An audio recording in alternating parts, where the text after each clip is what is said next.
எட்டாம் அறிவு நேயர்களுக்கு வணக்கம். இன்றைக்கி நம்ம எதை பற்றி பார்க்க போகிறோம் அப்படின்னா, கரும்பு ஜூஸ் அடிக்கடி குடிக்கலாமா வேணாமா அப்படின்றத பற்றி பார்க்க போகிறோம். இந்த கரும்பு ஜூஸ்ன்றது வந்துட்டு எல்லாருக்கும் ஒரு பிடிச்ச ஒரு பானம், ஒரு ஜூஸ் அப்படின்னு சொல்லலாம்.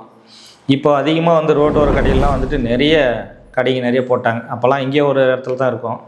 நாங்கள்லாம் கிரிக்கெட் மேட்ச் வாரத்துக்கு ஒரு டைம் சண்டேவில் விளையாடுவோம். அந்த மாதிரி விளையாடிட்டு வரும்போது அன்னைக்கு மட்டும் விளையாடிட்டு வர அன்னைக்கு ஒரு டம்ளர் அடிச்சுட்டு வருவோம். ஆனால் இப்போல்லாம் அப்படி இல்லை. எந்த ஊருக்கு எங்கே போனாலையும் வழியில் இருக்குது, எல்லாரும் அதை சாப்பிட்லாம், ரொம்ப நல்லது ஹெல்த்துக்கு அப்படின்ற மாதிரி ஒரு பரவலான ஒரு எண்ணம் இருக்குது. இந்த கரும்பு ஜூஸ் நிஜமாகவே நல்லதானா, அடிக்கடி சாப்பிட்லாமா, இதில் அப்படி என்ன தான் இருக்குது அப்படின்றத நம்ம விளக்கமாக பார்க்கலாம்.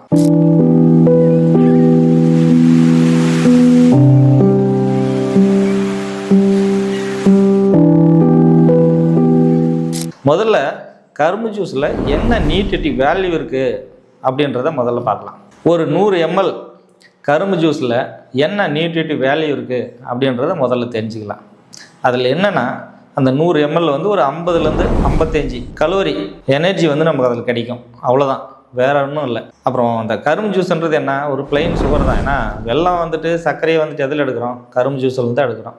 அதனால் அது பியூரான ஒரு சர்க்கரை தான். அதில் அப்படி சர்க்கரை சத்து எவ்வளோ இருக்குது அப்படின்னா, 100 ml ஒரு கரும்பு ஜூஸில் 12 கிராம் சர்க்கரை இருக்குது. பியூர் சர்க்கரை 12.5 கிராம் இருக்குது. இந்த 12.5 கிராம் சர்க்கரையில் 10 கிராம் சுக்ரோஸு, 2.5 கிராம் குளுக்கோஸ் இருக்குது. இந்த சுக்ரோஸ்ன்றது ஒன்றும் கிடையாது. இந்த வெல்லம், சர்க்கரை, அஸ்கா அப்படிலாம் சொல்கிறோம் பார்த்தீங்களா, அதுதான் பியூர் சர்க்கரை தான். சரி, இந்த மாதிரி இருக்கக்கூடிய இந்த கரும்பு ஜூஸில் இந்த சர்க்கரையை விட வேறு என்ன சத்தெல்லாம் இருக்குது, நுண் சத்துக்கள் ஏதாச்சும் இருக்கா, ஒரு அயனு, கால்சியம் இந்த மாதிரி ஏதாச்சும் இருக்கா அப்படின்னு பார்த்தோம்னா, அயன் இரும்பு சத்து 100 ml கரும்பு ஜூஸில் ஒரே 1 கிராம் தான் இருக்குது. இந்த 1 கிராம் நமக்கு போதுமானதுன்னா ஒரு நாளைக்கு இல்லை. நமக்கு ஒரு நாளைக்கு உடலுக்கு தேவையானதே 15 கிராம் நமக்கு அவரேஜாக அயன் தேவை. ஆனால் இதில் 1 கிராம் தான் இருக்குது. அதனால் இது குடிக்கிறதுனால அயன் எதுனா பிரயோஜனப்படும்னா அதுவும் கிடையாது.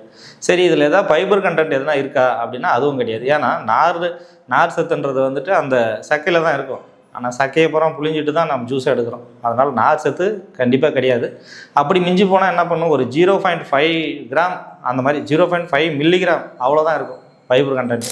சரி, வேறு என்ன இருக்குது அப்படின்னா, இப்போ கால்சியம் இருக்கா அப்படின்னு பார்த்தா, கால்சியம் 100 ml கரும்பு ஜூஸில் ஒரு 16 மில்லிகிராம் தான் இருக்குது. ஆனால் நமக்கு ஒரு நாளைக்கு 500லேருந்து 1000 மில்லிகிராம் கால்சியம் தேவை. அதனால் கால்சியம் சத்தும் அதில் கிடையாது. நம்ம எடுத்துக்கிற ராகி இல்லை மற்ற உணவுலேயே அந்த கால்சியம் அதில் கிடைச்சிருது.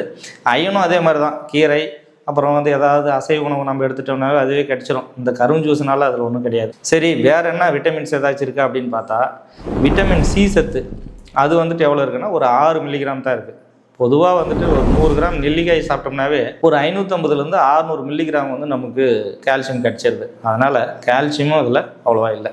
ஆனால் எல்லோரும் என்ன நினைக்கிறாங்கன்னா, இந்த கரும்பு ஜூஸ் குடித்தா நல்ல ஜீரண சக்தி அதிகப்படுத்தும், உடலுக்கு ரொம்ப நல்லது, ஹார்ட்டுக்கு ரொம்ப நல்லது, கிட்னிக்கு ரொம்ப நல்லது, நல்லா ஃப்ரெஷ்ஷாக இருக்கும் அப்படின்னு சொல்லிவிட்டு அதில் எலுமிச்சம்பழம் அப்புறம் இஞ்சி இதெல்லாம் போட்டு சாப்பிட்டா இன்னும் நல்லா ஹெல்த்துக்கு நல்லது அப்படின்னு பரவலாக ஒரு கருத்து இருக்குது. அதெல்லாம் ஒன்றும் கிடையாது. கரும்பு ஜூஸ் குடிக்கிறது ஒரு டேஸ்ட்டுக்காக குடிக்கலாம், அவ்வளோதான். அதுவும் ஏதோ வாரத்துக்கு ஒரு டைம், எதுனா ஊரில் ஒரு திருவிழா ஃபங்க்ஷனு, இல்லை நம்ம ஏன்னா வெளியில் போகிறோம் வீக்லி ஒன்ஸு, இல்லை எதுனா ஒரு விளையாட்டு விளையாடிட்டு வரோம் அப்படின்னா அதை சாப்பிடும்போது இமிடியேட்டாக ஒரு எனர்ஜி கிடைக்கிற மாதிரி இருக்கும், அவ்வளோதானே தவிர இது அடிக்கடி குடிக்கிறதுனால எந்த விதமான உடலுக்கு பயனும் கிடையாது, தீங்கு தான். என்ன அப்படி அடிக்கடி குடிக்கிறதுனால என்ன தான் ஆகிடும் அப்படின்னு கேட்டிங்கன்னா, அதிகமாக நீங்கள் இந்த கரும்பு ஜூஸ் அடிக்கடி எடுத்துக்கும் போது லிவர் என்சைம்ஸ் தாறுமாறு அதிகமாகும். அப்படி அதிகமாகுது என்ன ஆகுனா, ஃபேட்டி லிவர் வரும். அப்புறம் அது மட்டும் இல்லை, மெட்டபாலிக் டிஸார்டர்னு சொல்கிறது உடல் பருமன். அடிக்கடி கரும்பு ஜூஸ் சாப்பிட்டு இருந்தீங்கன்னா, ஏன்னா பியூர் சக்கரை தான் நம்ம எடுத்துக்கிறோம், அடிக்கடி கரும்பு ஜூஸ் சாப்பிட்டுட்டே இருந்தீங்கன்னா மெட்டபாலிக் டிஸார்டர்ன்ற உடல் பருமன், பாடி நல்லா வெயிட் போடும், தேவையில்லாமல் வெயிட் போடும். அப்புறம் அது மட்டும் இல்லை, சுகர் பேஷண்ட் அந்த மாதிரிலாம் சாப்பிட்டா சுகர் லெவல் கண்டிப்பாக அதிகமாகும். அதனால் ஏதோ டேஸ்ட்டுக்காகவும் சில ஒரு உடனடி எனர்ஜிக்காகவும் ஏதோ ஒரு வாரத்துக்கு ஒரு டைம் சாப்பிடலாமே தவிர அடிக்கடி இது சாப்பிட்றதுனால எந்த விதமான பிரயோஜனமும் கிடையாது. அதனால் நமக்கு உடலுக்கு பிரச்சனை தான். அதனால் இந்த கரும்பு ஜூஸை நீங்கள் ஏதோ போகிற எங்கேயாச்சும் ஒரு ஃபங்க்ஷனுக்கு இல்லை ஒரு திருவிழாவுக்கு இல்லை ஏதாச்சும் ஒரு விளையாட்டு விளையாடிட்டு வரோம் வாரத்துக்கு ஒரு டைம் அப்படின்னும் போது ஒரு டேஸ்ட்டுக்காக எடுத்துக்காங்க. அடிக்கடி இது சாப்பிட்றதுனால உங்களுக்கு நன்மை கண்டிப்பாக கிடையாது. ஓகே, இது மாதிரி வேறு ஒரு நல்ல பதிவில் திருப்பி உங்களை சந்திக்கிறேன். உங்களிடம் விடைபெறுவது டாக்டர் வடிவேல். நன்றி.